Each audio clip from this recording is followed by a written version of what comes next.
Afro. Cultura Afro. Salve, salve nação. Boa noite para quem é de boa noite.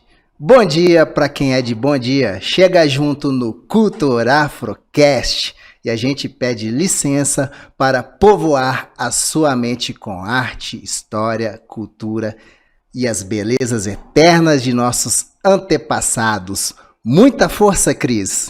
Gustavo, obrigado demais. Estou feliz demais de estar aqui, da gente tá iniciando esse evento, né, que é a Cultura Afro, iniciando assim, com o pé direito e esquerdo, os dois assim na porta, porque já entrevistando um professor, né, para falar de um tema tão importante que é a diáspora africana. Eu acho que esse vai ser assim o podcast, hein? Vai vir aí com vários conceitos que a gente já começou aqui, inclusive, né, com alguns entraves aí, talvez, né, até provocações que a gente possa fazer para nossa audiência. Então, bom dia para quem é de bom dia, boa tarde para quem é de boa tarde, boa noite para quem é de boa noite, axé e saravá para quem é de axé e saravá. Vou apresentar então essa pessoa que nos atendeu a esse pedido, quero já agradecer de antemão. Nós vamos falar hoje, né, e recebemos aqui hoje no estúdio do Cultura Afro o professor Natalino Neves da Silva, mais conhecido como professor Natalino da Silva, ou Silva, né? Pois é. Ele é professor adjunto da Faculdade de Educação e da Universidade Federal de Minas Gerais, do Departamento de Administração Escolar. Também é graduado em Pedagogia pela Universidade Federal de Minas Gerais, é doutor e mestre em Educação pela Universidade Federal de Minas Gerais, é líder do grupo de pesquisa do Grupo de Estudos e Pesquisa Afrodiáspora e Educação, pesquisador associado do Núcleo de Estudo e Pesquisas em Relações Étnico-Raciais e Ações Afirmativas, e Sou Ciência, Centro de Estudos e Sociedade da Universidade de Ciência e Universidade Federal de São Paulo, e também integra a coordenação do núcleo gestor do Programa de Ações Afirmativas da UFMG, que inclusive eu fiz parte aí. Atua nos programas de pós-graduação de Educação e Docência Profissional e Conhecimento e Inclusão Social Acadêmico, ambos na Faculdade de Educação da UFMG, e é membro da Associação Nacional de Pós-Graduação e Pesquisa em Educação, e também da Associação Brasileira de Pesquisadores Negros. Que currículo! Que currículo! Dá para fazer um rap com seu currículo, professor? Totalmente! E por falar em rap, a gente já começa a falar de raízes, né?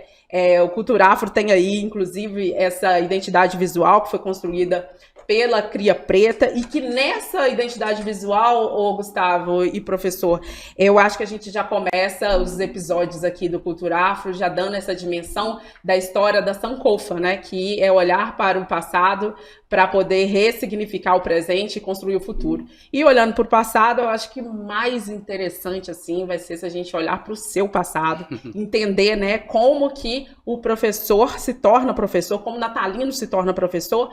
Você fala um pouco de onde que você vem, onde que nasceu, quais são suas referências familiares. Eu acho que isso é muito importante para a gente entender como que você chegou até aqui e o que você está prospectando aí para o futuro. Bacana. Eu gostaria de agradecer demais o convite de Cris, Gustavo, por estar aqui. Muito me honra fazer esse diálogo, essa conversa.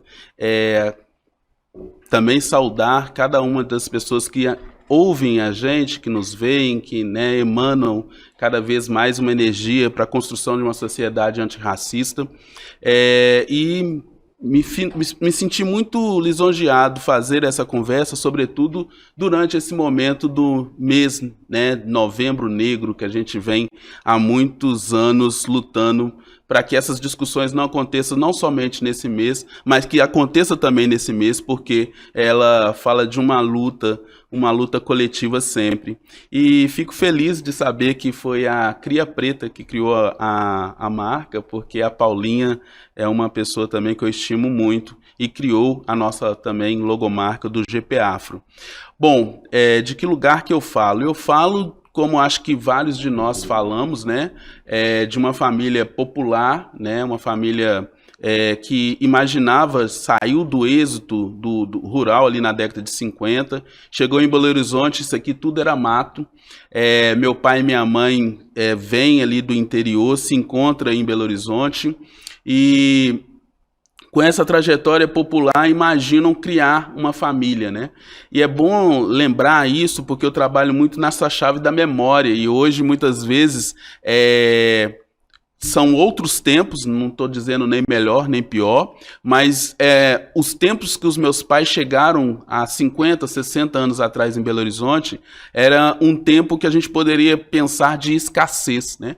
Então tudo era muito escasso. E não tinha tantas informações assim, até porque pessoas com baixa escolaridade, e eu trabalho na Faculdade de Educação com uma área que eu gosto muito, e é uma outra área que eu milito, que é a educação de jovens e adultos, né? Então, pessoas que muitas vezes tiveram seu direito à escolarização negado, e no Brasil a gente tem ainda milhões de pessoas que estão ainda na condição de analfabetos, ou analfabetos funcionais. Então, os meus pais chegaram também em Belo Horizonte, sonhando com baixa escolaridade, não tinha internet, mas idealizaram construir uma família, né?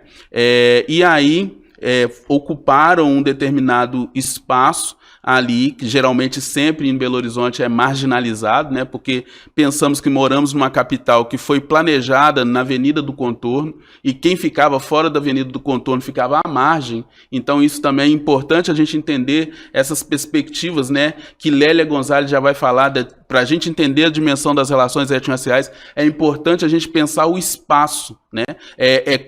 Quem vai ocupar os espaços e onde estão ocupando esses espaços, né? Então a minha família ocupou um espaço marginalizado, né, periférico, aqui em Belo Horizonte, mas não deixou a dignidade, né? Então é importante a gente também dimensionar o que nós entendemos como dignidade. Não significa que famílias pobres, pretas, não têm dignidade por ser pobre, né? Então acho que eles sempre idealizaram para os seus filhos. Eu sou o filho caçula, tem mais um irmão, né, que trabalha hoje na segurança pública, e um outro irmão também de consideração, que é o meu primo, né, que sempre cresceu junto com a gente.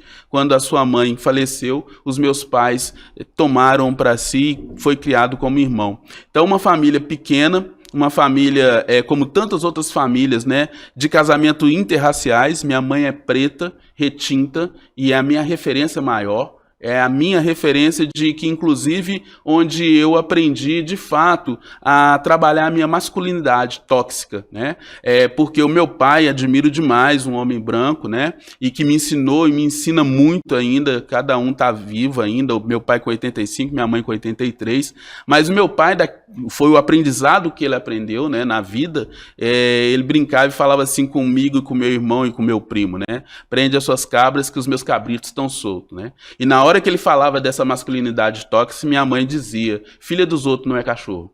Então eu não aprendi o feminismo com as intelectuais negras, eu aprendi com uma mulher chamada Francisca, negra, periférica, e ali eu fui trabalhar a minha masculinidade tóxica, né? Então acho que é aí que eu falo, é desse lugar que eu falo, com trajetória periférica e sonhando muito. Eu tive uma educação diferenciada, pois eu não entrei na escola infantil, porque na época não se tinha educação infantil, então eu fui ter contato com a escola só aos 7 anos de idade, e é muito interessante que ao mesmo tempo eu falo que, e eu trabalho com educação, né, que até os 7 anos eu fui protegido, né? Uhum. Eu fui protegido, a minha subjetividade negra foi protegida, porque para minha mãe eu era, minha família é bastante católica, né? O presente de Deus, né? E quando eu cheguei na escola, o presente de Deus se tornou o macaco, se tornou então esses estereótipos que todos nós sabemos, né? Então, mas como é que é isso? O presente de Deus se tornar um não ser, um não humano, né? Então, da condição de um precioso, um filho querido, se tornar um animal, né? Então, para mim sempre ficou uma questão aí. Mas aí depois, posteriormente, eu fui trabalhando isso, né? No sentido de que eu tinha uma proteção familiar, né? E aí, quando a gente toma contato com a escola, essa proteção, ela cai por terra, né? E minha mãe, conforme eu disse, meu pai, com todas as limitações escolares, sempre tentou ali nos proteger diante as diversas violências que a gente sabe o que é ser homem negro nessa sociedade, né? Então é fruto muitas vezes do genocídio, da violência, né? E aqui não estou menosprezando toda a luta feminista negra que a gente tem, mas a gente falar de dimensão de gênero é também olhar o que ser homem negro nessa sociedade significa, né? Quantas vezes e abordagens policiais que a gente tem e quantos como a gente é alvo potencial de uma violência urbana e pesada. Eu gosto muito do Racionais MC, o vocalista Mano Brown, que diz que sobreviver nesse país é contrariar as estatísticas. Eu acredito que eu contrariei a estatística, chegando aos 48 anos e conseguindo atingir um lugar, do ponto de vista social, inimaginável para minha família, né? Porque o que era para minha família alcançar era ser um trabalhador de carteira assinada. Eu consegui aquilo que Paulo Freire diz, ser mais. E o que é o ser mais? Significa conseguir fazer o primeiro da família, o curso superior, depois o mestrado e o doutorado, e ser um professor de uma universidade das melhores, considerado do país, da América Latina e, quiçá, do mundo, né? Então, acho que isso não é um mérito meu, é um mérito coletivo, de uma luta coletiva, e no sentido de que o primeiro escravizado, quando pôs o pé aqui nesse solo, e eu acredito que, e aí sim, eu sou filho de Zumbi, sou filho de Dandara, eu sou filho de uma luta coletiva. Essa semana, ao ganhar o prêmio Zumbi dos Palmares, idealizado pela Júnia Bertolini e companhia Baobá, eu falei um pouco isso, né? Eu sou o sonho de muitos que sonharam ao chegar escravizado e pensaram uma liberdade. A minha liberdade é a liberdade guerreira de Zumbi, a minha liberdade é a liberdade guerreira de Dandara. Axé. Axé. Axé, professor, parabéns.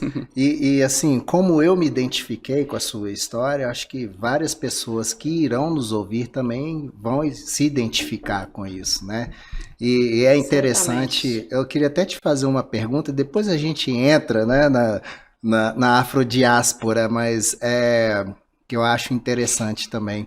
Quando é que despertou em você a consciência negra? Ótimo, ótimo. Essa ideia é muito cara para a gente, né? Que Steve Biko vai trabalhar esse conceito, né? O que é consciência negra, né? E Neuza de Souza Santos, dialogando com Simone de Beauvoir, vai dizer que nós não nascemos negros, nos tornamos negros, né? O fato da gente ter a melanina não significa que a gente tem uma consciência negra. E a consciência negra, para mim, não chegou por meio da família, por mais que, conforme eu disse, minha mãe uma melanina preta retinta, mas ela chegou por meio da minha inserção na cultura, conforme Sim. o próprio podcast vai dizer da Quantos anos você cultura tinha? Afro. Eu tinha 15 para 16 anos e eu fui uma pessoa criada, diferentemente da minha geração. Os meus pais, eles me protegeram demais. Certo. Protegeram a mim e meu irmão. Porque o que acontece? Eu vou contar uma coisa que é íntima e eu espero que vocês não riam. Eu sou uma pessoa que não sei andar de bicicleta, sou péssimo de futebol, fui protegido para ir na rua, então eu tive uma educação extremamente do ponto de vista assim, fora da curva Sim. masculino, porque eu ficava mais restrito a ir na rua, porque minha mãe achava que ficar na rua seria perigoso, né? Ela já tinha esse feeling, não fique na rua. Então até onde ela conseguiu controlar, ali até os 15 anos, porque depois de 15 anos a gente sabe que a adolescência é um pouco mais, né? Questiona, reivindica. Então, até os 14 anos eu fui muito protegido pela família. E aí, depois dos 15, eu começo a despertar para a cultura, porque acho que todos nós que somos... tivemos experiências de periferia, sabemos que a música é algo muito presente. Então, eu acho que a afrodiáspora já começa a conectar aí. Então, sou nascido numa geração passada, ali na década de 70, né? passando ali pela ditadura militar, pelo processo de redemocratização do país, e aí a música era muito presente, os bailes eram muito presentes, a gente ir na casa das pessoas e frequentar os bailes. Então a nossa formação na cultura se deu pela música, por Tim Maia, por Jorge Benjor, ao mesmo tempo pelo bolero. Ao mesmo tempo, então, minha mãe gostava demais de bolero. Então, eu comecei a gostar de música, muito de música. Então, assim, meu pai gosta de música sertaneja. Então, a minha formação, ela se deu na cultura pela tantos os ícones negros, a Montal, Aretha Franklin, Marvin Gaye. Então, todas essas pessoas negras foram criando a minha formação e a minha consciência, mas aí teve algo na minha vida que foi assim, a chave que eu virei, que eu participei do movimento Black Soul em Belo Horizonte na década de 90. Gente, que legal. Quarteirão do Soul. Tudo, né? Quarteirão ainda é depois da consequência, né? Nós tinha o Lagoinha, eu frequentava o Lagoinha na década de 90 com Toninho Black e todo o Black Soul que tinha ali, o Misael ali do Som Shake, que era a Rádio Favela, e por aí vai, né? Então eu frequentava o baile black ali na década de 90, que não tinha esse glamour que tem hoje. Então nós, à época, fazia a cultura acontecer sem esse protagonismo e sem essa visibilidade, sem os likes, né? Então várias pessoas daquela época que faziam acontecer a cena black em Belo Horizonte e que hoje já são pessoas mais velhas, à época já eram pessoas mais maduras, eu era mais novo chegando, e foi a consciência negra para mim aconteceu nos bailes blacks, Black Soul mesmo. Eu tinha um cabelão, andava de sapato colorido, preto e branco, andava mesmo a caráter, e eu me lembro a época que isso também me trazia consequências, né? Então eu era considerado uma pessoa fora da curva na onde que eu morava, alienado. Eu me lembro que algumas pessoas falavam com os meus pais que eu não ia dar nada na vida, falavam assim, esse menino aí deve ser consumidor de droga, porque anda com esse cabelão, corta esse cabelo desse menino, né? Então os meus pais tiveram de escutar tudo isso, né? E aí deixando aqui a dica para aqueles que acharam que a gente não ia dar nada, estamos aqui. Tá vindo uma geração melhor que a nossa. Super, e eu fico muito feliz com isso, porque conforme a gente diz, e na verdade a Jurema Werneck vai dizer, os nossos passos vêm de longe, né? Então eu já peguei uma sequência dos bailes blacks da década de 70, então eu me sinto hoje muito feliz quando eu vejo a nova cena cultural do Quarteirão do Soul, do Viaduto, aquela ocupação do hip hop do Viaduto, porque a gente já fazia isso lá na década de 90 do século passado. E isso é muito legal. Isso é muito interessante, porque aí a gente vai se encontrando também, né? Como que, de fato, a cultura, a música e essa produção artística, ela vem sempre muito paralela a essa questão da consciência negra, né? De se perceber, de se identificar, porque a música, a literatura, né? Gustavo muito da literatura, a literatura, o teatro, a representação, né, cultural em diversas formas, ela sempre nos encontra, né? A gente vai ter sempre esse aquilombar na cultura e essa percepção mesmo de consciência na cultura, né? Eu acho que isso faz a gente, inclusive, ter sido muito assertivo, né, Gustavo? Até no próprio nome, assim, né? Que nasce da cabeça do Gustavo, assim, essa coisa, né? Da gente falar sobre a cultura afro. E eu acho que a gente vai ver muito isso aqui nessa mesa, a respeito disso. E aí, falando ainda a respeito de música, Gustavo, só para eu não perder isso, tem muitas músicas que eu, inclusive, porque eu gosto muito de música, né? E aí me identifico muito com isso, porque vem de uma família muito musical, uma família que fazia, inclusive, né? A dança, o soul na rua e tal. Essa coisa mais que anteriormente, como você disse mesmo, professor, era marginalizada, né? E aí eu venho dessa experiência da música, e a música é muito presente na minha casa. E tudo que eu vou, os temas, eu tenho essa coisa com relação à música. E aí tem muitas músicas que falam, inclusive, e narram a questão da diáspora, né? E dessa cultura, dessa construção nos espaços, nos quintais, né? Até mesmo no próprio navio negreiro, né? Até o Brasil, que fala a respeito disso. E aí eu queria muito que você falasse um pouco dessas referências musicais que trazem isso, né? Historicamente, assim, né? Se você tem essa referência, uma vez que você já falou aí que da década de 90 você estava inserido na música. Perfeito, perfeito. Concordo demais, Cris. Inclusive tem um intelectual militante do movimento negro que eu considero muito, que é o Marquinhos Cardoso. Acho que valeria a pena vocês convidá-lo. Convida pra gente. Dentre tantas outras certeza. pessoas, né? Tantas outras pessoas que acho que seria importante participar desse diálogo.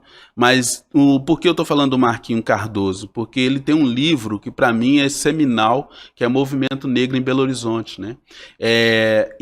Nesse livro, né, que é resultado da sua dissertação de mestrado, hoje Marquinhos está fazendo doutorado nas ciências da informação na UFMG, e lá ele traz, 20 anos atrás, né, ele já concebia de que essa diáspora e essa formação do movimento negro ela está no campo da cultura, e ele também foi forjado, criado nesse âmbito da cultura e nos bailes, né? Então acho que, de fato, falar de movimento negro é também trabalhar essa dimensão da cultura. E lembrando, né, que a gente está falando do movimento negro, a cultura para o movimento negro nunca teve descolada da política, né? Cultura e política, essas dimensões, porque muitas vezes quando a gente fala de cultura pode caminhar para um folclorismo, né? Isso é folclore. A gente sempre entende a cultura do ponto de vista na sua articulação política. E aí, quando você fala assim, esses referenciais da música, para mim, na década de 90, o referencial maior foi James Brown. Né? Então, James Brown deu a régua e o compasso, né? E aí James Brown teve envolvido em várias manifestações da luta pelos direitos civis, né, nos Estados Unidos. A Nina Simone foi uma outra, né, que para mim também é uma referência maior naquele momento. A Aretha Franklin, né, que também é a grande diva, e tantas outras, né? E no Brasil, Jesse King Kong, né, quando ele trazia e traduzia, né, dançar como dança um black. Gente, aquilo ali pra nós era um mantra, né? Eu te amo, brother. Então, assim, era muito bom. Tim Maia, né? Jorge Benjor. E aí, se eu venho de uma dimensão black soul, o meu irmão vem da dimensão do samba. E ele também me inseriu ali aos 14, 15 anos no samba. Tanto é que hoje, quando eu falo, quando algumas das casas que meu irmão me inseria na cultura, hoje elas não existem. Para quem não é da geração do meu irmão e da minha geração, não sabe. Por exemplo, Pouso Forçado, Ferro Velho. São espaços que tinham de samba na década de 90, início dos 2000, que não existem mais, mas que formou uma geração, né? E ali era Dona Ivone Lara, ali era Pixinguinha, ali era Cartola, ali era toda Martim da Vila, sabe, Clementina de Jesus, ali era uma Zeca Pagodinho. Então era toda uma formação no âmbito da cultura que, ao mesmo tempo, era o black e o samba. Black e samba. Então, acho que, de fato, antes de ingressar, né, na universidade, pois quando eu chego na universidade eu tive a alegria, a satisfação, né, de fazer parte do programa Ações Afirmativas na UFMG, que foi idealizado pela professora Nilma Lino Gomes e também professor Luiz Alberto Oliveira Gonçalves, que recentemente nos deixou presente sempre, e vários outros professores e professoras engajados na luta antirracista. E ao fazer parte desse programa Ações Afirmativas na UFMG, aquilo que eu tinha de vivência, experiência, mas pouca teorização, eu pude teorizar, né? Sim. Então, acho que aí para mim foi essa Nego Bispo, um quilombola brasileiro, ele trabalha com um conceito que eu gosto muito chamado confluência, né? Então, quando eu entrei na universidade e tive a oportunidade de fazer parte desse programa idealizado pela Nilma como bolsista de extensão, né? Eu fui o primeiro bolsista desse programa. E como é que a vida vai fazendo a Leda Martins, uma intelectual negra, né, da Letras, lá da Faculdade de Educação, ela tem um último livro chamado Tempo Espiralar, né? Então, como esse espiralar vai fazendo na vida da gente, e eu comecei nesse programa como bolsista e hoje estou como coordenador. Sim, sim. Né? Então, assim, como essa vida vai levando pra gente algo que era importante, aquela experiência da prática, e aliado à dimensão teórica, para mim foi, assim, revolucionário na minha vida. Professor, e o samba e o black, né, tá no mesmo compasso binário Total, ali. E ambos vêm da cantopoesia, né? E a cantopoesia foi essa forma que é diaspórica também, né? De você manter essa identidade, manter essa cultura. E eu defendo assim fortemente que a cantopoesia é literatura. Isso. Sabe, Cris? Por quê? Os teóricos russos da literatura já definiram a literatura, essa Proud, que a literatura é a palavra carregada de significado ao máximo, né? Então, assim, a cantopoesia do Congado, do Moçambique, do Maracatu, ela é carregada de significado ao máximo, né? E muitas vezes significados sincréticos, né? Que às vezes você está falando uma coisa para esconder Simbólico, outra, né? É isso. Mas tem até um que eu amo, que é não sei se você já viu no documentário do Bezerra da Silva, que ele fala que é Onde a Coruja Dorme. Se não conhecem, gente, assistam, muito bom. Acho que tem no YouTube, muito bom. E ele fala sobre isso, né? Ele diz assim, o doutor, ele conversa o dia inteiro com a linguagem dele, e a pessoa na periferia, na quebrada, ela pode não entender, mas a pessoa na quebrada, nós criamos a nossa forma de conversar, as nossas ladainhas, a nossa rima, as gírias, né? Como que rima não, gíria não, né? Dialeto. Como diz o Mano Brown. Dialeto. Criamos essa nossa forma de dizer, de conversar, exatamente como uma estratégia também de sobrevivência. Né? É isso aí. E aí ele fala sobre isso, sobre essa linguagem. Eu adoro isso, trazido pelo Bezerra da Silva, que ele traz assim com uma genialidade que vale muito a pena assistir. Professor, agora nós vamos começar. Olha. Ao que viemos. Tá ótimo. Tá ótimo. Professor, como você descreveria o contexto histórico que levou a diáspora africana e como isso influenciou as comunidades afrodescendentes ao redor do mundo? Ótimo. Daria 6 meses para a gente pensar nisso, né? Eu acho que eu tinha de vir até mais preparado para essa conversa, né?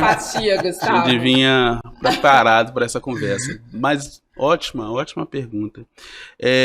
Quando a gente pega os teóricos, né, do pós-coloniais, né, do pós-colonialismo, eles vão dizer, muitos deles vão dizer, e delas, né, que para a gente pensar essa dimensão da diáspora é preciso levar algumas reflexões em considerações. E quais são? Né? Pensar a formação da modernidade, né? E por conseguinte, na formação da modernidade, o capitalismo, né? Que essa experiência né? Que já houveram outras diásporas que não a afro, né, a africana, mas essa experiência da afrodiáspora, ela nasce muito na dimensão da modernidade, né, na dimensão do capitalismo e do colonialismo, né? Quando a África ela é colonizada, a África e aí quando nós estamos falando de África, nós estamos falando em torno de 54 países. Não é um país, nós estamos falando de um continente, né? E ele não nasceu colonizado. Então, é importante dizer isso, que quando a gente está na escola, a gente fala assim, os escravos, eu não sou herdeiro de escravos, eu sou herdeiro de povos que foram escravizados, né? Isso. De igual modo, a África não nasceu sob jugo de ninguém. Tanto é que o berço da humanidade começa lá. Né? Então, acho que é importante dizer isso. Né? Então, houve um processo político, colonizador, capitalista, moderno, de subjugar as pessoas que viviam nesse continente. Então, quando você me pergunta um pouco o contexto é esse. Do colonialismo, e hoje alguns, né, hoje não, já faz desde 2005, quando se criou um grupo, né, chamado Colonialidade, né, e esse conceito de colonialidade vai mostrar que o colonialismo não acabou, ainda continuamos com aquilo que Bob Marley vai falar em diálogo com Marvin Gaye, né, libera sua mente colonial, né, então a gente pode liberar o colonialismo, mas a nossa mente colonial preserva. Então é isso que Bob Marley está falando na sua música, né? Em diálogo com Marvin Gaye. Libere da sua mentalidade colonial. Né? Então acho que esse é um contexto, né? Esse é o grande contexto e que a partir daí o que a história que nos foi ensinado é de que houve só a história dos vencedores, mas não a dos vencidos. Então, quando a gente está falando numa chave da afrodiáspora, a gente está contando uma outra história que não seja a história única, que a Chimamanda vai falar, né? É o perigo da história única, né? Então, o que a gente ainda, infelizmente, eu trabalho com educação, ainda o que chega para a formação das novas pessoas, apesar que existe muita resistência e muitos colegas que trabalham na educação básica que têm feito um sobreesforço para trabalhar com a Lei 10.639, atualizada pela 11.645, que trata sobre a obrigatoriedade do ensino da história e cultura afro-brasileira, africana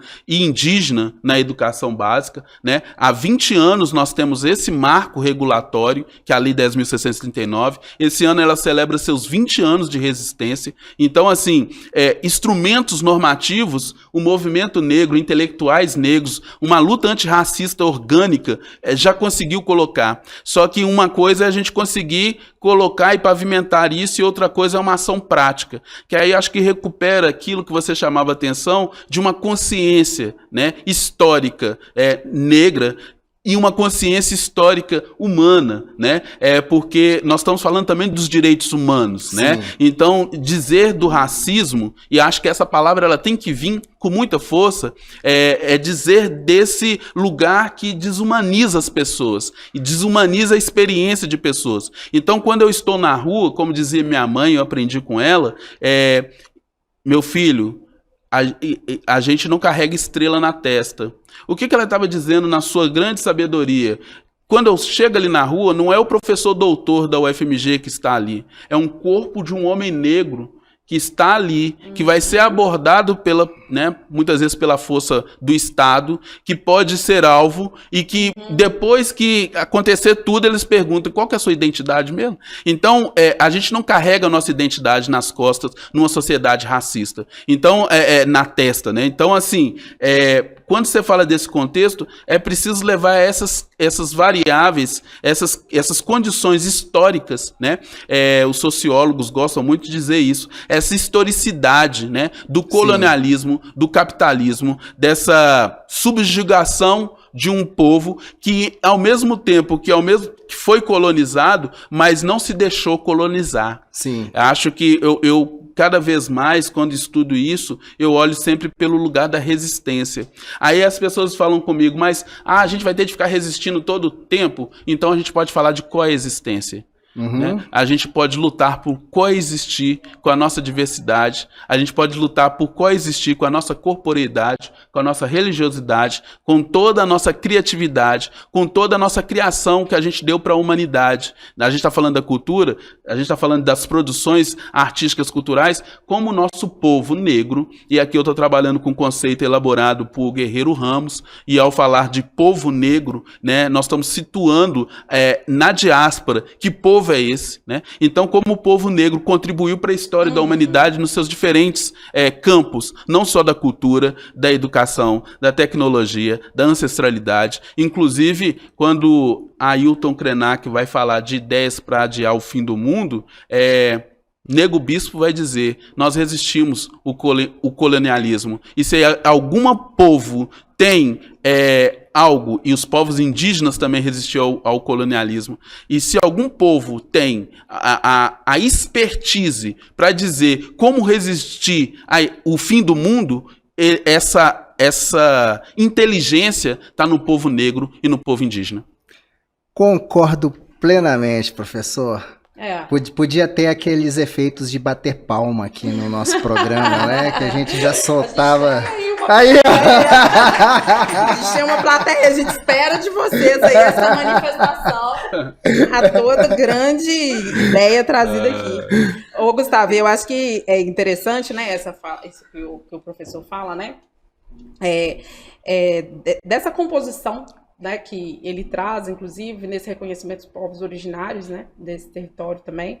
E eu acho que, anteriormente, né, a gente entrou aqui, eu trouxe uma provocação, né, o Gustavo me devolveu essa provocação, a gente jogou para o professor, não estava gravando, mas eu acho que eu falei, não, vamos colocar isso no podcast, porque eu já vi essa discussão, né, em alguns momentos, e entendi um pouco essa discussão, até assistindo um documentário que ele está na Netflix, que ele fala a respeito dessa saída da diáspora africana e da chegada nos territórios, né? E aí eu comecei a me dar conta de que em cada território essa diáspora é percebida de uma forma porque teve uma ideia por trás, não foi solta, né? Quando eu tenho uma amiga, né, Benilda Brito, ela sempre fala isso, né? A trazida dos escravizados para o Brasil foi também uma forma de tirar cabeças pensantes também, né, do território africano e trazer para o Brasil. Quando pensou se trazer para o Brasil,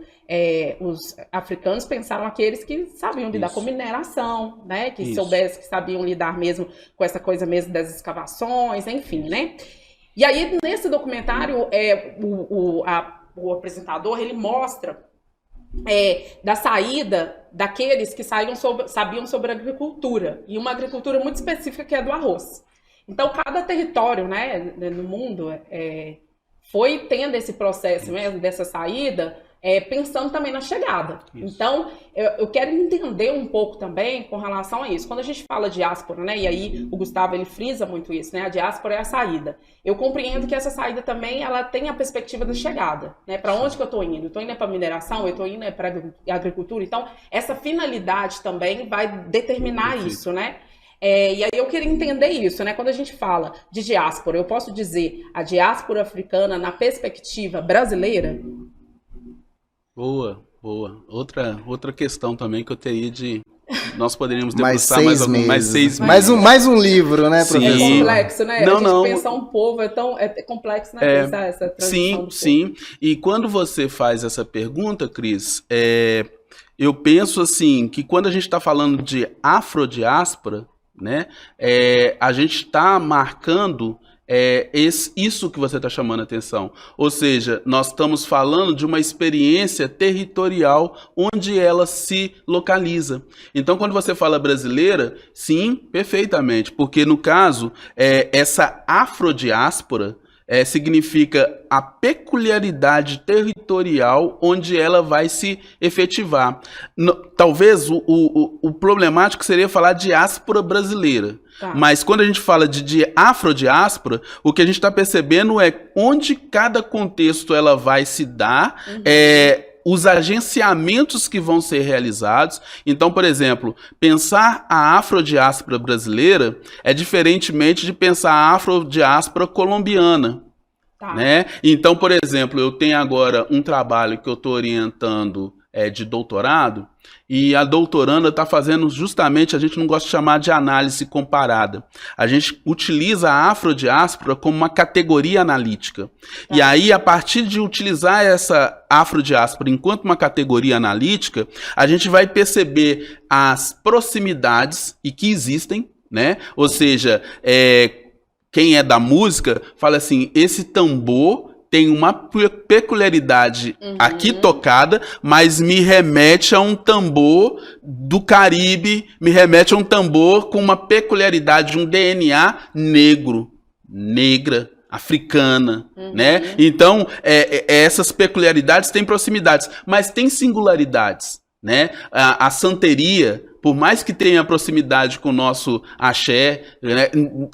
Tem peculiaridades, né? Sim. Então, como a gente na categoria, e aí pensando o que eu estou falando de categoria, né? Uma categoria de análise mesmo, né? Para entender as peculiaridades e as similitudes que essa diáspora africana foi ocasionando em diferentes partes do globo, né? E sobretudo aquilo que Paul Giroux, né, que foi um orientando de doutorado do Stuart Hall, quando ele vai chamar do Atlântico Negro, né? Ele vai falar nesse Atlântico Negro, né? E aí ele vai falar não em termos de raiz, mas de rota, e aí utilizando essa metáfora, né? E como essa rota, ela foi carregando a diáspora, ou seja, o tumbeiro não era só o tumbeiro. O tumbeiro já havia ali trocas, né? Trocas muitas vezes forjadas de grupos étnicos que eram antagônicos, mas tiveram em algum momento de se fortalecer e trocar, porque era a única possibilidade, e aqui não idealizando, de resistência. Porque quando esses povos, por mais que eles tenham tecnologia, conhecimento, inteligência, eles chegam do outro lado do Atlântico Negro, eles chegam como mercadoria. Uhum. E isso é histórico, né? Então você chega como mercadoria. A Chimbembe, naquele livro Crítica da Razão Negra, ele é brilhante nesse sentido, né? Que é mercadoria, é um corpo mercadoria. E como esse corpo mercadoria, é por isso que eu tenho assim uma paixão. Eu tenho uma paixão e um respeito profundo pelo esse povo negro. Como você pega sujeitos, coloca eles na condição de mercadoria, tudo contrário, inóspito. Eu trabalhei em Ouro Preto junto com a minha esposa, né, Jairza Fernandes Silva, e quando nós estávamos naquele contexto, é muito interessante de que, gente, eu me sentia mal. Não sei se vocês conhecem Ouro Preto, mas a energia que circula naquele lugar. Aquela senzala da Casa dos Contos. Sabe? E você... Silêncio, sabe? Né? Eu arrepio. Sim, sim. Sabe? Uhum. Eu fiquei ali naquele lugar, né? Com muita resistência. E na onde que eu me fortalecia naquele momento ali em Ouro Preto? Quando chegava as congadas. Uhum. É muito interessante que quem mora em Ouro Preto, e como nós moramos 2 anos, você consegue perceber, e só moradores que sabem disso, que os cachorros naquelas praças, eles ficam caídos e tombados. Quando vocês voltarem em Ouro Preto, observem os cachorros. Observem os cachorros. E depois, quando vocês vão observar esses mesmos cachorros no momento da congada, quando começa a bater os tambores ali, os cachorros já levantam, já fica e já vai. Ou seja, circula energia. Circula energia. Então, é como você tem uma condição de desumanização no processo, né, quando você fala dessa perspectiva da afrodiáspora, e a gente criou, reimaginou e reinventou outras sociedades, outras formas. Então, inclusive, né, eu tenho alguns amigos africanos, orientei um trabalho de mestrado com o Bruno Gomes, hoje está fazendo doutorado na Universidade Federal de Paraná, e eu agradeço muito essa oportunidade dessa troca. Nós estávamos falando sobre Guiné-Bissau. Aí, orientando o Bruno, eu conheci um pouco mais dessa dimensão revolucionária de Guiné-Bissau e Cabo Verde, né? E Amílcar Cabral, por conseguinte, o grande líder da revolução, né? E aí, muitos africanos, né, os nossos irmãos africanos, falam assim, mas por que vocês ficam o tempo todo ainda falando de África, África, África, África? Porque a gente não está buscando a origem, né, em África. A gente respeita e referencia a África. Mas quando estamos aqui, não sei se eu estou te ajudando nesse diálogo, Cris, mas quando nós chegamos aqui, nós criamos algo novo, reinventamos algo novo. E ao reinventar algo novo, a gente trabalha na chave da afrodiáspora.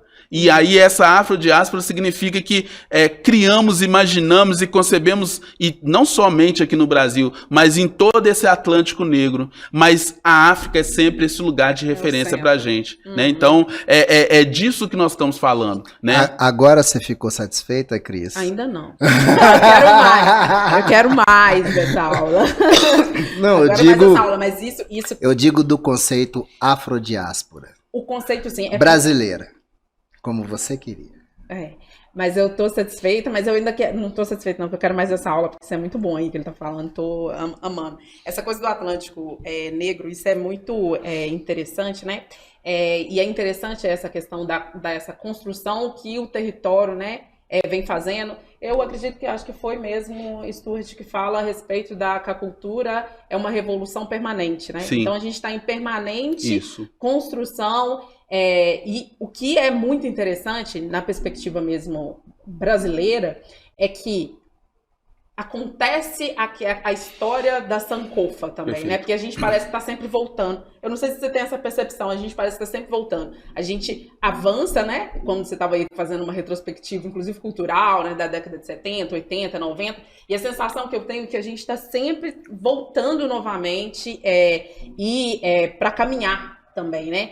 E eu acredito que essa volta, e aí tem uma música... A gente caminha com nossos antepassados. Nossos antepassados. Exato. Então a gente tá sempre nessa coisa de reportar. E aí, tem uma mina que eu curto muito, que é da Ioni das Pretas. Eu não sei se vocês conhecem, que é muito legal. A Carolina Amanda, ela uma vez falou uma coisa que é do útero, do útero, do útero, do útero, do útero, do útero que me trouxe até aqui. A sensação que eu tenho, professor, que essa formação cultural, eu queria muito te ouvir falar sobre isso, que essa formação cultural que a gente tem, né, e que essa revolução é permanente, ela tem sempre uma história de uma falta. E quando ela falou sobre isso, da história do útero, do útero, do útero, ela trouxe também a história do banzo, né, que era essa tristeza pela saudade, né, permanente de um lugar. Eu queria ouvir também um pouco sobre isso, sabe? Sobre essa falta dessa ruptura, né? Porque quem passou no portão ali do Nunca Mais, né, em Benin, e veio para o Brasil, deixou para trás coisas que sentiu saudade. Como que fica, né, essa construção, esse corte, né, essa sensação de que às vezes quando eu vejo, por exemplo, descendentes de italiano, eles falam, meu avô era italiano, mas a gente não tem isso assim, né, a gente não tem essa história. Mas a gente está sempre voltando, mas a gente volta até um determinado lugar, né. Eu recentemente trabalhei com uma menina que a gente fazendo um teste de DNA, a gente descobriu que a gente era prima. Então a gente tem um limite de volta também, né. Sim. E essa construção, como que é essa construção com essa ruptura, né? Eu queria te ouvir falar disso. Mais uns 6 meses aí pra gente conversar. Uai, Veja bem. Tem que voltar mais vezes. Né? Não, mas eu acho super pertinente isso que você fala, Cris, e central para essa discussão que a gente está tratando, né? E talvez a gente teria vários caminhos, né? Desde passando por Nietzsche, né, que a gente não consegue remontar a origem, mas a gente poderia pegar a genealogia, até buscar a origem, como vários intelectuais africanos fizeram, né, remontar essa origem. E aí eu gosto muito dessa dimensão que esse intelectual negro que está aqui em cima da mesa diz, o Stuart Hall. Porque quando a gente trabalha nessa chave da cultura, a gente tem que entender cultura como algo não fixo, não estanque, padronizado, mas algo como fluido, algo como dinâmico, né?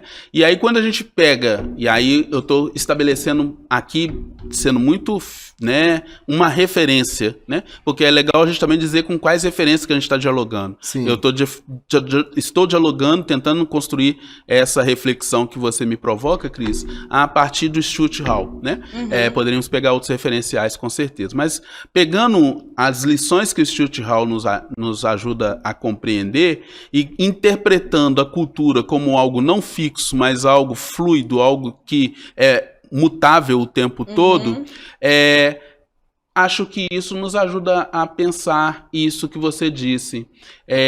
Faz todo sentido, né? Talvez para os que vieram primeiro, essa lacuna, essa ideia lacunar dessa transposição de passar pelo portão, mas se você colocar isso na chave da cultura e trabalhar isso nos contextos contemporâneos, talvez para a geração dos seus filhos, para a geração dos seus primos, isso não vai fazer sentido nenhum. Nenhum.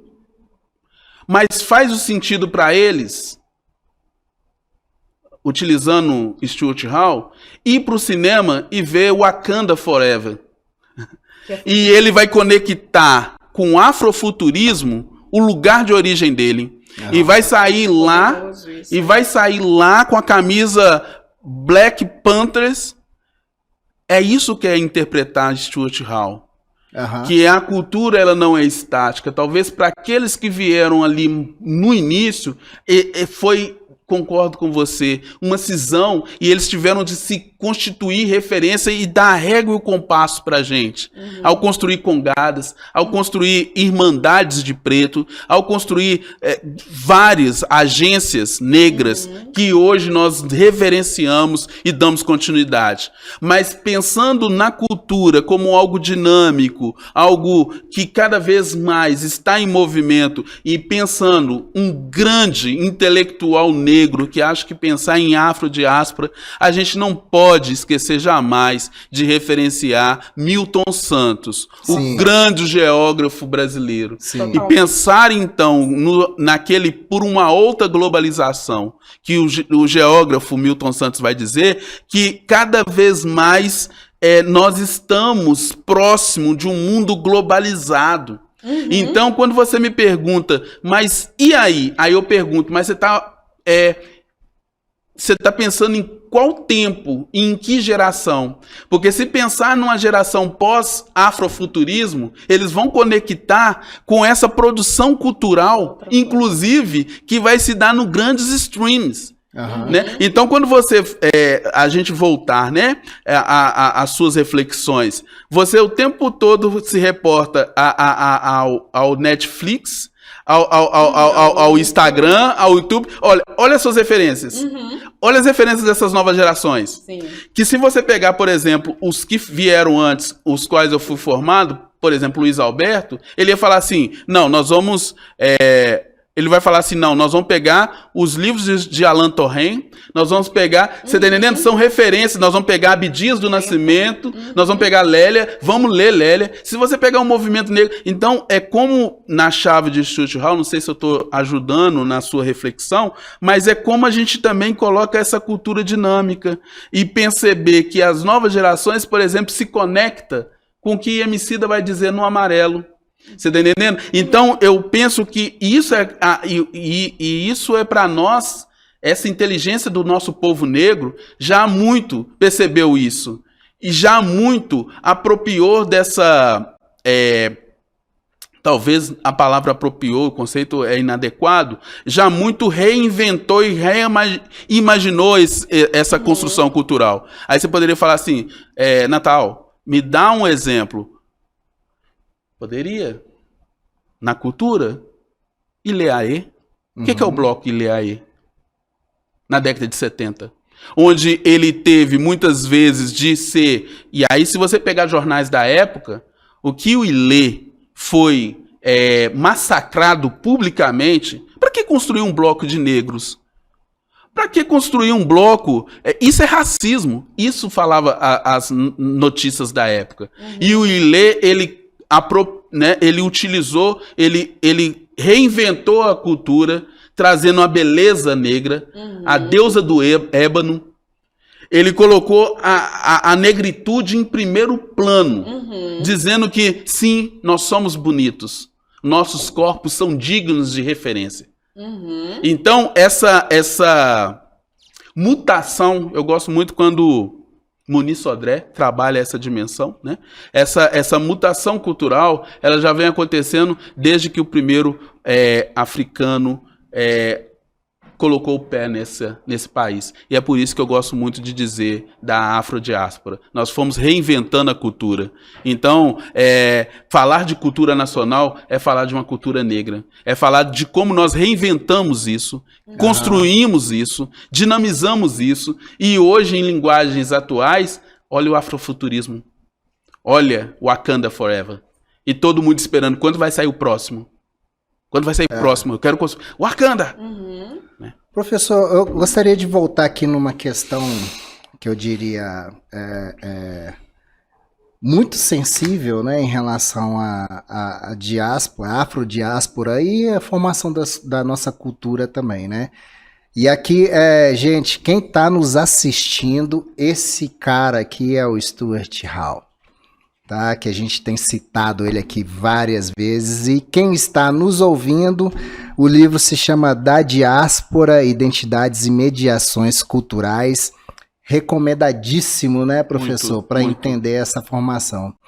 E daí o Stuart teve um paradoxo que ele colocou em sua obra, né, que essa abordagem, né, que tende a ser, né, dessas pessoas colonizadoras de colocar tudo num pacote só com uma chapa só ali de identidade, né? E o Stuart Hall ele fala que a gente tem que tomar esse cuidado e ter a sensibilidade, né, de conhecer identidades dentro, né, dentro dessa afrodiáspora, né? E hoje o que seria essa questão identitária, né?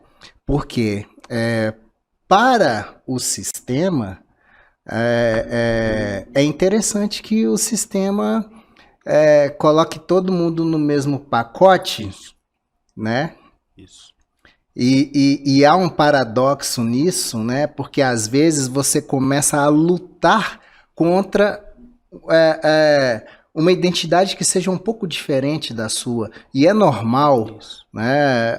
As pessoas que vieram de Angola são diferentes das pessoas que são da Nigéria, que são diferentes do Senegal, que é diferente da Etiópia. Então, dentro da África já tinha uma pluralidade gigantesca. E chega aqui a gente tem essa pluralidade também. Isso. Né? Então, ao invés da gente ficar lutando um contra o outro para falar quem que é mais que o outro, né, a gente tem que ter um discurso único, né? E esse que é o paradoxo interessante. Né? É a busca da unidade no mundo dividido, né? Dentro da diversidade. Isso mesmo. Que é ser único na diversidade. É isso. Pela pluralidade que nós somos, né? Isso. Concordo demais com vocês quando dizem isso, né? E, na verdade, o colonizador não está inventando nada, né? Quando a gente vai em Aristóteles, ele vai chamar a atenção da necessidade de categorizar para conseguir compreender e dar racionalidade ao mundo. E quando Aristóteles vai dizer isso, a meu ver, é essa necessidade que o Ocidente, e aqui eu vou falar o Ocidente, né, necessita criar caixinhas para encaixar as coisas naquele lugar. E o que foge da caixinha que o Ocidente construiu, né,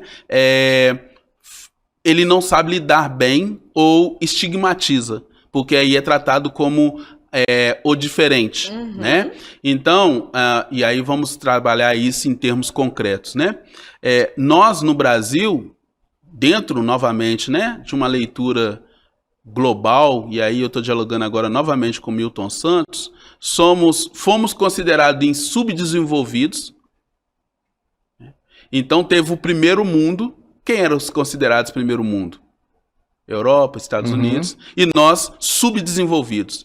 Então, quando a gente ultrapassa a fronteira do nosso país, nós somos considerados latinos, os subdesenvolvidos, ou talvez nem latinos, porque nos Estados Unidos nem latino nós somos tipificados, nós somos os outros. Sim. Né? Então, veja bem, é uma categoria que não nos adequa. Né? Bom, aí mudou, depois da CEPAL, atualizaram esse subdesenvolvido e nos colocaram países em desenvolvimento. O que é esse em desenvolvimento? Né? Então, quando você coloca isso dentro de uma chave desenvolvimentista, significa que se a gente está em desenvolvimento, um dia nós chegaremos a ser desenvolvido. O que eu estou chamando a atenção aqui, pode ficar um pouco pedante, cansativo, mas é a ideia de que, isso que você chama a atenção, é de que o tempo todo nós precisamos de caixinhas para nos enquadrarmos, inclusive políticas, né? Para que ali, então, a gente direcione. Então, por exemplo, a população vulnerável, né? E aí a gente passa a olhar aquela população só pela vulnerabilidade, não pela potencialidade. Eu trabalho, por exemplo, com educação. E muitas vezes nós trabalhamos com educação em comunidades periféricas, em periferia. E eu já escutei muitas vezes algumas pessoas dizer, mas você vai trabalhar com esses meninos da favela, da periferia, eles não vão dar em nada. Então, veja, já há uma caixinha ou um estereótipo do lugar que você vive, então eu também vou tomar um posicionamento condizente com o lugar, novamente, que eu falava de Lélia, do espaço que você habita. Certo. Você tá entendendo? Então, isso vai informando, né? E vai informando e vai nos formando ao mesmo tempo. E aí, é uma ideia mané, às vezes, de perceber que você é só isso. Você é só um homem negro na minha frente e nada mais. Aham. Você é só uma mulher negra na minha frente e nada mais. E dentro, acho que há um conceito importante para a gente pensar, dentro do imaginário social racista, corpos negros têm inclusive lugares que deveriam ser dignos de ocupar. Então, quando eu olho para um corpo de uma mulher negra, possivelmente deve ser empregada doméstica. E quando eu olho para um homem negro num carro bacana, possivelmente deve ser motorista. É. Isso é o imaginário social. Aham. Né? Então, o que a gente está chamando a atenção, né, de quebrar essas caixinhas é, inclusive, romper com determinados estereótipos sociais. E Stuart Hall trabalha muito essa dimensão de que como a gente concretiza isso que ele está chamando. É pelos estereótipos. Né? Sim. É os estereótipos que vão nos informando na sociedade como, inclusive, a gente age. Né? Quando você, por exemplo, entra dentro de um condomínio bacana e fala assim, eu vou subir para a festa. Ah, elevador social é ali do lado. Não. É. Então você quebrar um estereótipo dentro de um imaginário social é uma luta constante, porque vai ser travada no campo do simbólico, vai ser travada no campo fantasmagórico, né? Então, e aí é só divã mesmo, né?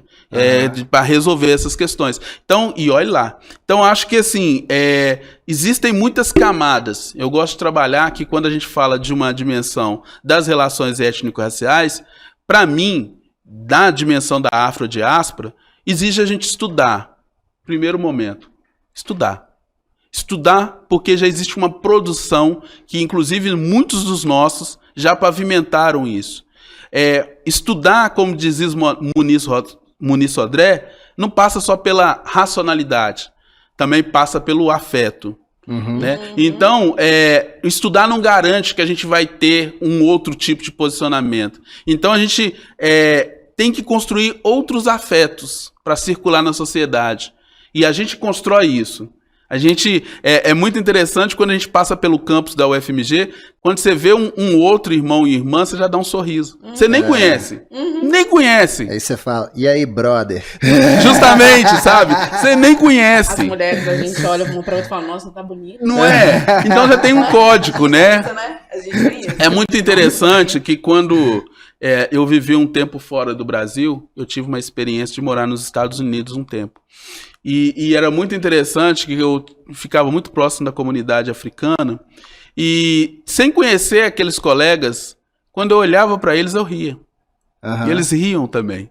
Porque há uma alteridade, seja que vai ser pavimentada pelo sofrimento, de saber o que é ter sido um povo colonizado. E chegar nesse território. Mas também há uma alteridade de resistência e coexistência. Tamo junto. É isso aí. Tamo junto. Cris, nós temos que liberar aqui o professor e o estúdio. Eu queria falar mais, queria mais. Professor, meses, nós vamos ter que marcar mais uma, hein, professor? Estamos à disposição. A gente só introduziu o tema. Estamos à disposição. Até porque ele falou muitas camadas, né? Ele Muitas. falou das perguntas de 6 meses, eu acho que de fato nós vamos precisar de mais 6 vezes, talvez, aí, né? Você gostaria de colocar mais algum ponto, Cris? Última, pode? Claro. Deixa, a Sim. última. Porque quando ele fala essa coisa das muitas camadas, né? E desse olhar da branquitude, né? Sobre os nossos corpos, colocando a gente, às vezes, como um único povo, eu acredito que tem aí até uma certa forma, um uso, em algum momento, da nossa diversidade como uma tecnologia, inclusive, de nos separar, né? Sim. Quando a gente pega aquela carta lá do William, acho que é William Light, se eu não me engano, que ele é um proprietário de escravo que ensina como os outros proprietários de escravos pode fazer para, de fato, nos separar e enfraquecer, inclusive, qualquer movimento entre nós, né? Que ele fala, coloca os mais clarinhos contra os mais escuros, os mais velhos, a língua, né? Inclusive, né? De colocar línguas vindas, né, de territórios diferentes de África. Então, na verdade, a branquitude sabe que nós somos diferentes, né? Quando ele fala para você que você parece com todos os outros pretos que ele conhece, na verdade, isso é de interesse dele naquela fala, mas ele sabe, na verdade, que nós somos diversos, sabe da nossa diversidade, que inclusive usaram isso, né? E aí, só para completar, um lance do Stuart Hall também, um paradoxo dele, é difícil de ler Stuart Hall porque ele trabalha com esses paradoxos, né? E eu fui entender hoje isso, né? Que a gente tem que ter um discurso único, mas a gente tem que saber que nós temos diversidade. Total.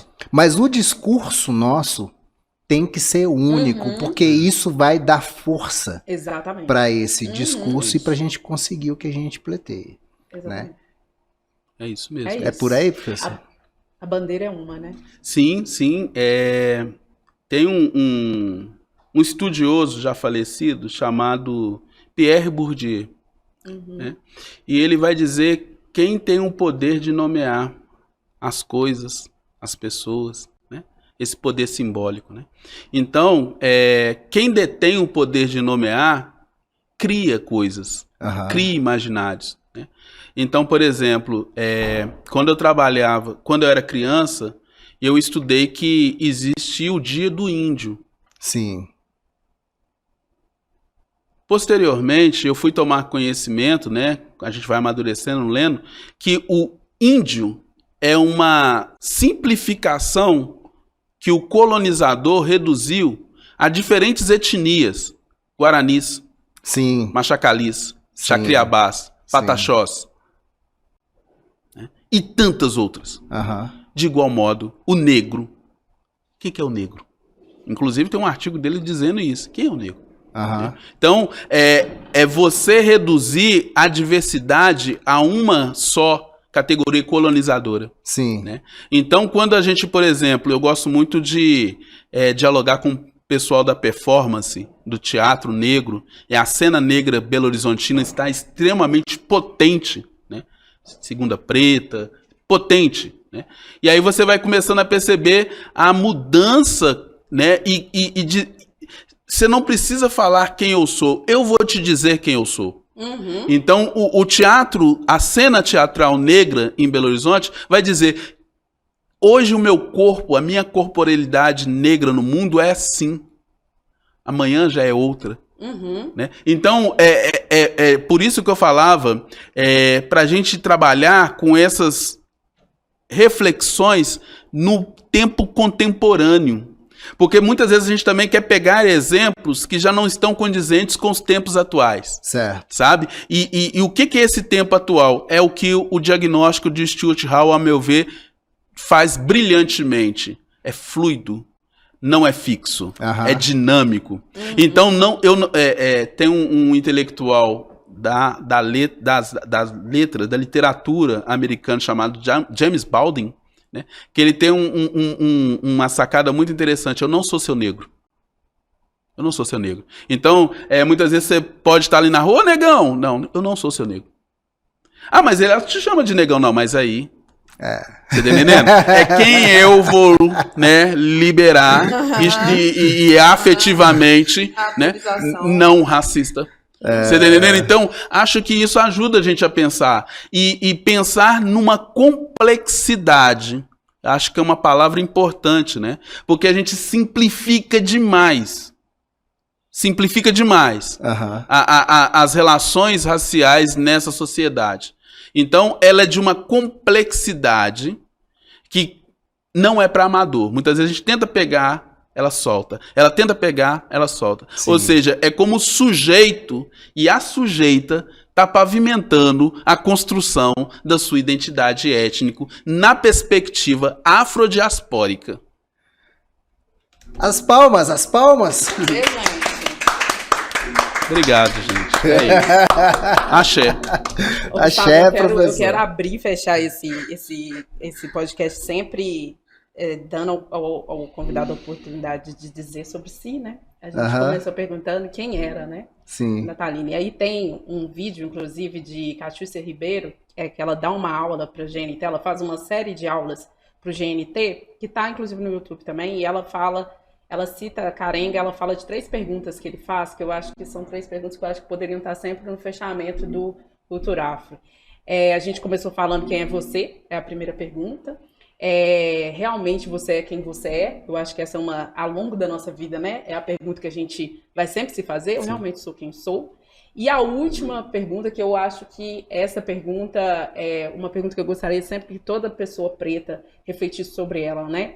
Eu sou tudo que eu poderia ser? E aí eu quero te ouvir, né, com relação a isso. Você, Natalino Silva, é tudo que poderia ser diante de tudo isso que a gente conversou, inclusive falando sobre racismo estrutural? Boa pergunta. Mais 6 meses de reflexão. Eu acho que eu vou ter de nascer e construir novamente para responder essa pergunta. Então, Cris, eu sou tudo que eu poderia ser porque eu sou fruto de uma coletividade de luta em movimento. Uhum. E quando eu me conecto nessa coletividade, com todos os limites humanos que me são impostos, mas eu sou tudo que eu posso ser porque eu estou em coletivo. Axé. Axé. Axé. É isso, Gustavo. Cris, fechamos. Fechamos. Professor, muito obrigado pela participação. Pra nós. Assim, eu acho que a gente poderia marcar um próximo Vamos. Eu vou convidar o Mamou Ba, que é um senegalês que vive aqui. Eu vou te convidar para a gente fazer a entrevista dele. Então. Aí você participa também junto com a gente, né, Vai ser Cris? legal demais. Nossa, que evento. E é isso. E eu quero agradecer as pessoas que assistirem ou ouvirem este Cultura Afrocast, né? E dizer que conhecimento compartilhado, gente, é conhecimento ampliado. Pega essa visão, né? Compartilha este conhecimento que a gente vai dar asas aqui à liberdade. É isso, é isso. E, inclusive, a gente quer também de vocês aí sugestões, né, comentários de outras pessoas que podem estar aqui, né, que participarem aqui, somar com a gente aqui nesse quilombo, né, nesse quilombo cultural que nós estamos aqui construindo a muitas mãos. Então, a gente conta com vocês também para isso. Então, Só uma coisinha, que eu esqueci. Posso Sim. só fazer agora um merchan? Claro! por favor, Siga-nos lá no Instagram do Programações Afirmativas, @acõesafirmativas. Acho que lá também a gente faz bastante trocas, como vocês estão fazendo aqui. Excelente. a gente vai deixar também os contatos aqui embaixo, né? Isso. Na descrição do vídeo também, os contatos, a página do professor. Seguir também, dá seu arroba para os alunos aí, porque eu acho que você está com agora um monte de aluno aí, ó. Que às vezes não estão matriculados, mas está aqui na internet. Agora aprendendo. vocês vão rir. Eu falava anteriormente que eu não sei andar de bicicleta nem jogar futebol. Eu também não tenho Instagram. Ah, que maravilha! Liberto! É isso. Meu é isso, sonho, é meu isso. sonho. Não Liberto, tem, hein, não tem. Gustavo? Mas É é isso. A gente vai colocar todos os contatos nas Isso. inscrições, né?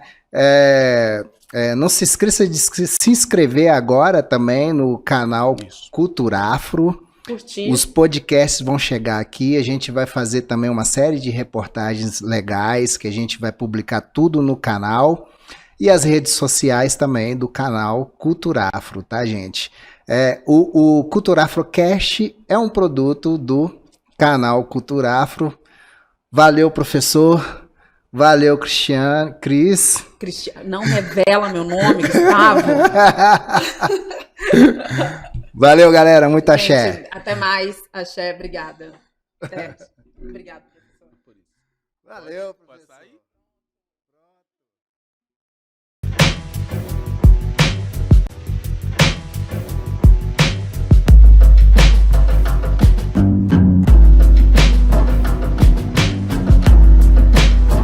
Cultura Afro. Cultura Afro.